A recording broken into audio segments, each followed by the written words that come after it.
Yee walitti deebinee jirra. Akkam jirtu ooltanii bultanii ani Dooktar Abarraa Olaaniidha.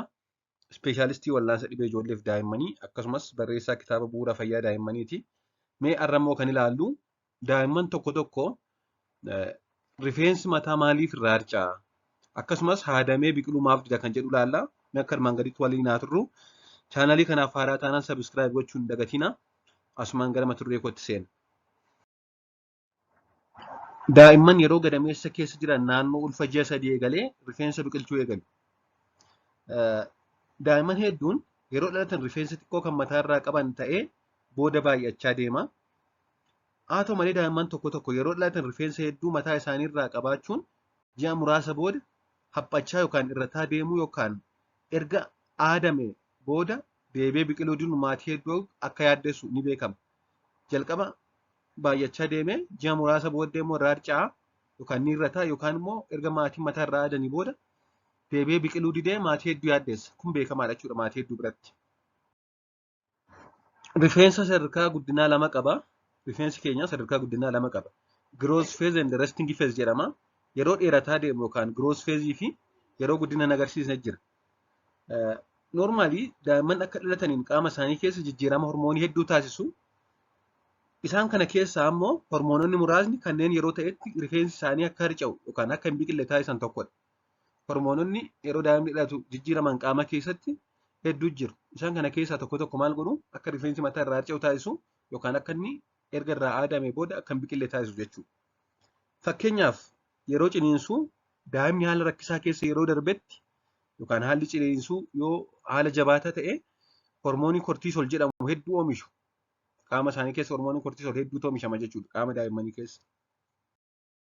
Hormooniin kortiisol jedhamu kun ammoo akka sombi daa'imaa erga gadameessaa ba'ee qilleensa fudhachuuf baasuuf gargaaruuf haala mijeessa waan ta'eef baay'ee barbaachisaadha.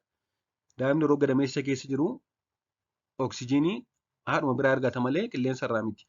Erga ba'ee booda garuu qilleensa irraati karaa sombaa fudhata waan ta'eef kana mijeessuuf immoo gahee tokko kan taphatu kortiisolidha jechuudha. Akkasumas hormooniin kun akka daa'imni jireenya gadameessaa alatti wal baruuf dalagaa hedduu hojjeta. Dalagaa kana keessaas tokko annisaan yookaan inerjii kan jennu gara wantoota hedduu hin fayyannee dhiisee gara kanneen jireenya daa'imaaf baay'ee barbaachisanitti akka oolu taasisa. Daa'imni erga gadameessaa ba'ee annisaan daa'imaa, inerjiin daa'imaa kan inni soorata irraa argatu gara wantoota jireenyaaf baay'ee murteessoo ta'anii akka daa'imni sun lubbuun turuuf gargaaranitti irra more focus godha jechuudha. Kanneen jireenyaaf hedduu faayidaa hin qabne keessaa tokko immoo rifeensa waan ta'eef guddina rifeensaa dhaabuu danda'u. Rifeensi guddates dhiisas jireenyaaf baay'ee murteessaa miti. Kanaaf annisaan daa'imaa gara rifeensaa dhiiseeti gara biraatti deema.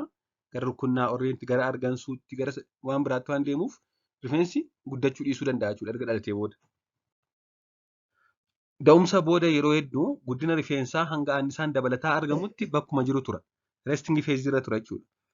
Dhalatanii torban 8 hanga torban 12 gidduutti ji'a 2 hanga ji'a 3 gidduutti ammoo harca'uu yookaan haphachuu eegala. Daa'imman hedduu biratti naannoo ji'a 5 hanga 7 gidduutti deebi'ee biqiluu eegala. Ji'a 2 hanga ji'a 3tti hin harca'a, hin haphata. Deebi'ee immoo yeroo annisaan dabalataa argamu naannoo ji'a 5 hanga ji'a 7 gidduutti deebi'ee biqiluu eegala jechuudha. Haa ta'u malee hanga naannoo waggaa 2tti baay'atee biqiluu dhiisuu danda'a. Kanaaf amma waggaa 2tti obsuun barbaachisaadha jechuudha. Waa'ee rifeensaa haasa'uun hin barbaachisu. Yoom akka rifeensi isaanii hir'atu, yoom akka deebi'ee biqiluuf kan kana fakkaatu kanneen armaan gadiitu murteessa. Fakkeenyaaf saalaaf sanyii mucaa akkasumas turtii ulfaa gamii booda akka dhalate jechuunis ji'a meeqaa booda akka dhalate yeroon ga'ee moo itoo yeroon ga'iin dhalate kan jedhu haala kamiin akka dhalatee fi haala nyaata daa'imaa sanuu isaantu murteessa jechuudha. Daa'imman irraa rifeensa haaduun akka baay'atuuf ni gargaara kan jedhan dogoggoradha. Maatiin tokko tokko maal jedhu daa'imman irraa rifeensa mataa yoo haadne akka inni baay'atee biqilu taasisa jedhu. Kun dogoggora jechuudha.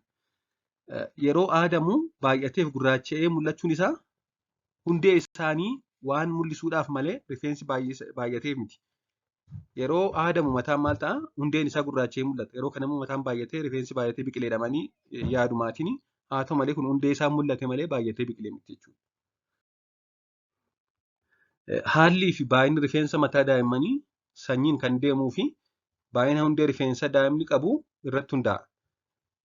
Daa'imni sanyiin deema jechuun rifeensi mataan abbaa rifeensa baay'ee baay'ata yoo ta'e kan kanaadha. kan daa'imaas amala akkasii qabachuudha. Akkasumas lallaafinni isaas akkasuma kan sanyiidhaan qacceedhaan kan deemudha. Akkasumas baay'inni hundee rifeensaa heer foolii kan jennu daa'ima tokko qabu erga dhalatee booda hin dabalu. Baay'inni hundee rifeensaa kan booda guddatee dheeratee argamu baay'inni isaa takkaa dhalatanii yennaan sanaa booda baay'inni isaa hin dabalus yoo tarii irrachuu danda'a malee dabaluu hin danda'u. Halluu jabinnii fi laafinsi rifeensa daa'immanii waggaa lamaan jalqabaa hedduu jijjiiramuu danda'a. Haa ta'u malee yoomii fi akkam akka ta'e tilmaamuun hin danda'amu. Kanaaf egaa akka waliigalaatti maatiin waa'ee haala rifeensa mataa daa'immanii kan isaan qabaatan jaallachuuf malee akkas ta'e jedhanii yaaduuf yaaddoon barbaachisu. Yeroo ta'e ni harca'a, yeroo ta'e ni biqilaa. Kun garaagarummaa qaba daa'ima tokko daa'ima biraatti. Akkasumas rifeensi mataa daa'imaayyuu kamuu akka ta'e yoo ta'e jaallachuu fi qabu malee kompileen gochuun hedduun jijjiiru waan ta'eef hin fayyadu jechuudha. Akka waliigalaatti garuu waggaa lamaan jalqabaa rifeensi ni harca'a, ni biqilaa. Kun jijjiirama uumamaan jirudha. Maatii yaaddessuu hin qabu. Yeroo baay'ee rifeensi fiksidi ta'e waggaa lamaa booddee biqila jechuudha. Waan na dhaggeeffattaniif hedduu galatoomaa. Gaaffiif yaada qabaannaan koomentii jala naa ka'aa. Turtii gaarii.